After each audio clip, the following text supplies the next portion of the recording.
নমস্কাৰ আপোনালোক সকলোকে পুনৰবাৰ আপোন নিউজৰ অন্য এটা ভিডিঅ' লৈ স্বাগতম জনাইছোঁ। আপোনালোকে বাৰু অৰুণোদয় আঁচনিৰ পইচা পায় নাই কমেণ্ট ছেকশ্যনত জনাবচোন। তো অৰুণোদয় আঁচনিৰ পইচা পোৱা আৰু নোপোৱা সকলৰ কাৰণে 7টাকৈ নতুন নিয়ম ঘোষণা কৰিছে অসম চৰকাৰৰ ফালৰ পৰা।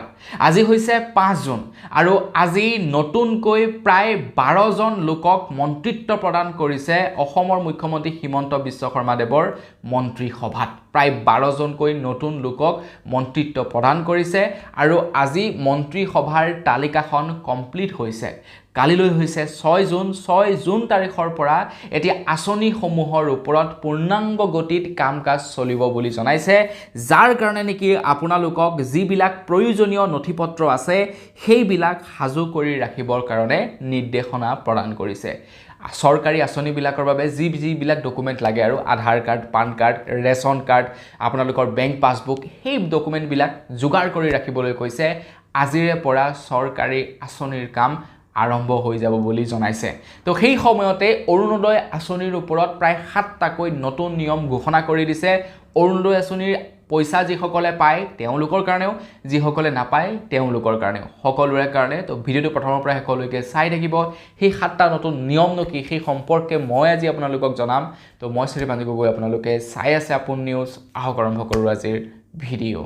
আগবাইছোঁ আজিৰ প্ৰথমটো খবৰ ফালে। প্ৰথম খবৰটো দিয়াৰ আগতে আপোনালোক সকলোকে সৰুকৈ এটা অনুৰোধ, যদি খবৰকেইটা চাই ভাল পায় তেন্তে লাইক এটা কৰিবলৈ কিন্তু নাপাহৰিব। আগবাঢ়িছোঁ প্ৰথমটো খবৰ ফালে।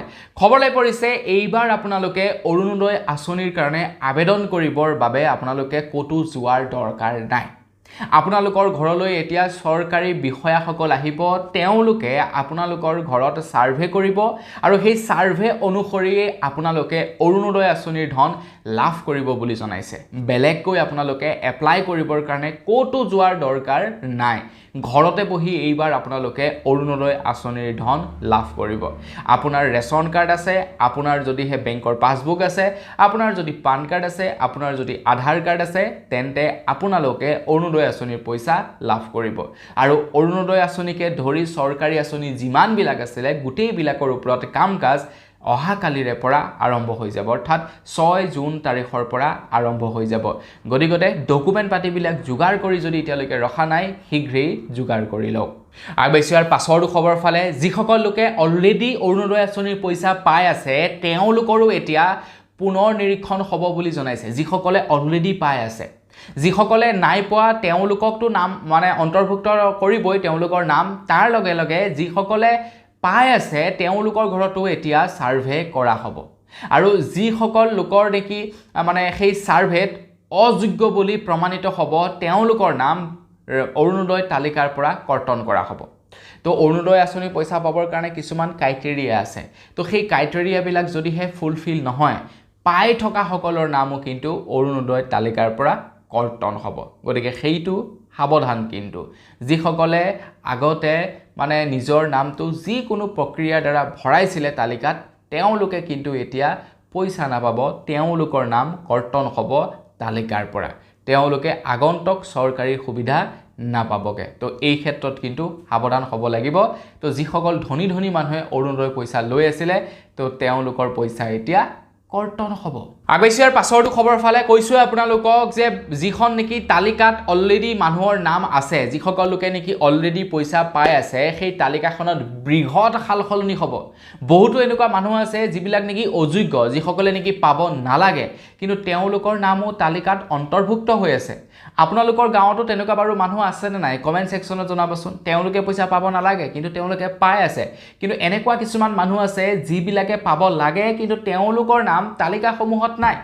গতিকে সেই বেমেজালিবিলাক এতিয়া নাইকিয়া কৰা হ'ব। এতিয়া চৰকাৰী অফিচাৰসকলে যিহেতু ছাৰ্ভে কৰিবহি, গতিকে সেই ক্ষেত্ৰত 2 নম্বৰী হোৱাৰ কোনো চান্সেছ নাই। যিসকলৰ ঘৰ ধনী হ'ব, যিসকল অযোগ্য হ'ব, তেওঁলোকক কোনো কাৰণতে অৰুণোদয় আঁচনিৰ পইচা দিয়া নহ'ব। তেওঁলোকৰ নাম অৰুণোদয় আঁচনিৰ তালিকাৰ পৰা কৰ্তন কৰা হ'ব। তো আপোনাৰ ঘৰতো যদি তেনেকুৱা কিবা পৰিস্থিতি আছে, তো আপোনালোকে চাগে নেক্সট অৰুণোদয় আঁচনিৰ পইচা নাপাব আৰু। আগবাঢ়িছোঁ ইয়াৰ পাছৰটো খবৰ ফালে তো যিসকল লোক নেকি শাৰীৰিকভাৱে অক্ষম, যিসকল বিধৱা মহিলা আৰু যিসকল মানে আৰ্থিকভাৱে দুৰ্বল তেওঁলোকে 100% লাভ কৰিব বুলি জনাইছে। এতিয়া যিসকল শাৰীৰিকভাৱে অক্ষম তেওঁলোকেতো লাভ কৰিবই, যিসকল লোক বিধৱা তেওঁলোকেও লাভ কৰিব। তেওঁলোকে আগতীয়াকৈ এই আঁচনিৰ তালিকাত তেওঁলোকৰ নাম অন্তৰ্ভুক্ত হ'ব। আৰু যিসকল দুখীয়া মানে যিসকলে নেকি প্ৰকৃতাৰ্থত পাব লাগে কিন্তু এতিয়ালৈকে অৰুণোদয় আঁচনিৰ তালিকাৰ পৰা তেওঁলোকৰ নাম বঞ্চিত হৈ আছে, সেইসকল মহিলাই কিন্তু এইবাৰ অৰুণোদয় আঁচনিৰ ধন লাভ কৰিব। তো এইবাৰ যি সাৰ্ভে চলিব সেই সাৰ্ভেতে গোটেইবিলাক মানে ক্লিয়াৰ হৈ যাব, দুধ কা দুধ পানী কা পানী হৈ যাব। তো যিসকলে পাব লাগে তেওঁলোকৰ নাম সোমাব, যিসকলে পাব নালাগে তেওঁলোকৰ নাম কাটন যাব।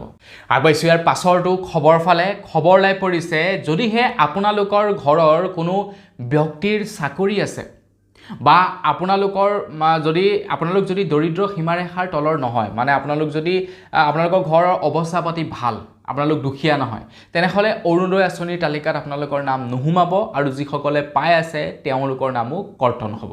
মানে আপোনালোকৰ ঘৰত যদি যিকোনো এজন ব্যক্তিৰ চাকৰি আছে, আপোনাৰ ল'ৰাৰে হৈ গ'ল বা আপোনাৰ হাজবেণ্ডৰে হৈ গ'ল, তো যিকোনো এজনৰ যদি চাকৰি আছে তেতিয়া কিন্তু আপোনালোকে অৰুণোদয় আঁচনিৰ পইচা নাপাব। আপোনালোকৰ নাম ডাইৰেক্টলি অৰুণোদয় আঁচনিৰ তালিকাৰ পৰা কৰ্তন কৰা হ'ব। আৰু যিসকলে নেকি অলৰেডি পাই আছে তেওঁলোকৰ নামো অৰুণোদয় আঁচনিৰ তালিকাৰ পৰা বাদ পৰিব বুলি জনাইছে। মুঠতে এইবাৰ পৰা কাৰা চেকিং হ'ব, য'ত নেকি হাৰি নাযাব আপোনালোক। যদি আপোনালোকে বেয়া প্ৰক্ৰিয়াৰ দ্বাৰা, বক্ৰ প্ৰক্ৰিয়াৰ দ্বাৰা অৰুণোদয় আঁচনিৰ পইচা লৈ আছিলে তেনেহ'লে আপোনালোকে নাপাব। আৰু যিসকলে লিগেল প্ৰক্ৰিয়াৰ দ্বাৰা লৈ আছিলে তেওঁলোকে পাই থাকিব।